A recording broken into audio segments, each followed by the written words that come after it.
ನಿದ್ರೆ ಸರಿಯಾಗಿ ಬರದಿದ್ರೆ medicines prescribe ಮಾಡಿದ್ರೆ ತುಂಬಾ ಪೇಷಂಟ್ಸ್ ಹೇಳ್ತಾರೆ, ನಮ್ಗೆ ಬೇಡ ಸೈಡ್ ಎಫೆಕ್ಟ್ಸ್ ಆಗ್ಬಹುದು ಅಥವಾ ಅಭ್ಯಾಸ ಬೀಳ್ಬಹುದು ಅಂತ ಹೆದರಿಕೆ ಇರ್ತದೆ. ಆದ್ರೆ ನಿದ್ರೆ ತುಂಬಾ ಇಂಪಾರ್ಟೆಂಟ್ ಪ್ರತಿಯೊಂದು ಜೀವರಾಶಿಗೆ ಕೂಡ. ಸರಿಯಾಗಿ ನಿದ್ರೆ ಬರದಿದ್ರೆ ಹೆಲ್ತ್ ಇಶ್ಯೂಸ್ ಜಾಸ್ತಿ ಆಗ್ಲಿಕ್ಕೆ ಶುರು ಆಗ್ತದೆ. ಹೆಲ್ತ್ ಇಶ್ಯೂಸ್ ಬರ್ಲಿಕ್ಕೆ ಶುರು ಆಗ್ತದೆ. ಹಾಗಾಗಿ ತೀರಾ ಜಾಸ್ತಿ ಸಮಸ್ಯೆ ಇದ್ರೆ ಖಂಡಿತವಾಗಿಯೂ ವೈದ್ಯರನ್ನ ಕನ್ಸಲ್ಟ್ ಮಾಡಿ. ಅದು ಬಿಟ್ರೆ ಕೆಲವೊಂದು ಸುಲಭ ಉಪಾಯಗಳನ್ನ ನಾನು ಹೇಳ್ತೀನಿ. ಬ್ರಾಹ್ಮಿ ತೈಲ, ಇನ್ನೊಂದು ನೆಲ್ಲಿಕಾಯಿ ಎಣ್ಣೆ. ಇದು 2ರಲ್ಲಿ ಯಾವ್ದಾದ್ರು ಒಂದು ಆಯಿಲ್ ಅನ್ನು ಯೂಸ್ ಮಾಡ್ಕೋಬಹುದು.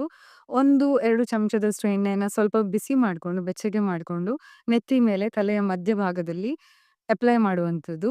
ಅಥವಾ ಒಂದು ಕಾಟನ್ ಪೀಸನ್ನ ಡಿಪ್ ಮಾಡಿ ಒದ್ದೆ ಮಾಡ್ಕೊಂಡುನು ತಲೆ ಮೇಲೆ, ನೆತ್ತಿ ಮೇಲೆ ಇಟ್ಟು ಅದಕ್ಕೆ ಒಂದು ಬಟ್ಟೆಯನ್ನ ಬ್ಯಾಂಡ್ ತರ ಕಟ್ಕೊಂಡು ಜಾಸ್ತಿ ಹೊತ್ತು ಇಟ್ಕೊಂಡ್ರುನು ತುಂಬಾ ಹೆಲ್ಪ್ ಆಗ್ತದೆ. ಅದು ಬಿಟ್ರೆ ಇನ್ನೊಂದು ಆಯಿಲ್ ಇದೆ, ಕಮರಿಸ್ಟ್ ಅಂತ. ಇದು ಒಂದು ಎಸೆನ್ಷಿಯಲ್ ಆಯಿಲ್ ಇರುವಂತ ಫಾರ್ಮುಲೇಷನ್.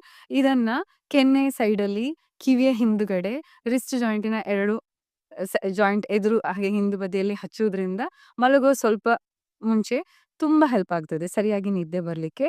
ಟ್ರೈ ಮಾಡಿ ನೋಡಿ. Thank you.